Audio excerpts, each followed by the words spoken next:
I've noticed that everyone who's for abortion has already been born. Is a baby in her mother's womb a person or not? Humans come in all shapes and sizes, so just because a baby is small doesn't eliminate her personhood. A common pro-choice argument is a fetus is just a clump of cells. You're a clump of cells. Wait a second. That actually makes sense. Some of us are made up of more cells and some less. Why does having less cells make you less of a person? I'm pretty sure a 20-cell organism doesn't count as a baby. Okay, does a 21-cell being count as a baby? No! Okay, well how about 22? No! How about 23? 1 eternity later. What about 1 trillion cells? Yes! Then that counts as a baby. Okay, why? When you stretch out this line of thinking to its logical conclusion, you discover that a baby is a clump of cells argument is based on absolutely zero logic at all. There is no reason to suppose a being with more cells or less is any more or less of a human. Another common pro-choice saying is that the baby is part of the mother's body. And if this is true, then abortion is not a big deal, and a woman can do with her body what she pleases.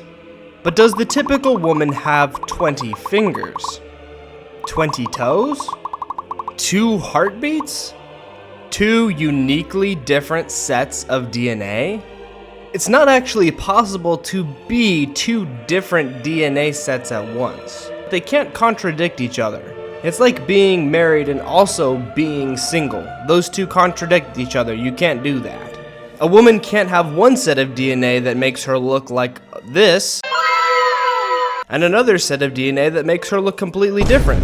And so a baby, even if she's only 20 cells big, is a completely different human being from her mama.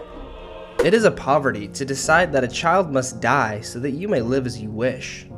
Some pro-choice people admit that the baby is a unique person, but then they argue, what am I supposed to do? Not have sex in college? Sex should definitely be fun between a husband and wife, but even if married, you shouldn't have sex unless you're prepared to face the consequence, a potential baby. Cases of pregnancies are rare, but they exist, so they have to be addressed. 3 parties are involved: the rapist, the victim, and the outcome of the actions. The rapist has done the evil thing. We agree that the victim shouldn't be punished for that, but why would we kill the outcome of the rapist's actions for the rapist's actions? All of our love and support needs to be thrown behind these 2, and the rapist ought to be castrated. Greater love knows no one than this, that someone laid down his life for his friends. But what about if a baby is growing normally, and her life endangers her mama? Mama has a right to defend herself, even if the baby doesn't mean to cause her harm. And if I'm the doctor, I would act to protect the mama because she has a right to defend herself. But here's something that mama should think about. Would you lay down your life for anyone else? We know that this little baby is a human. Would you die for her? What mama wouldn't jump in front of a bullet to protect her child? Something to think about. And I will show you still a more excellent way. You must hate women.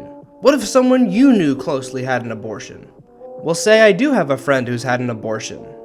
This doesn't change the plain facts which make abortion immoral. But you see, Jesus offers something that secularism doesn't. The law.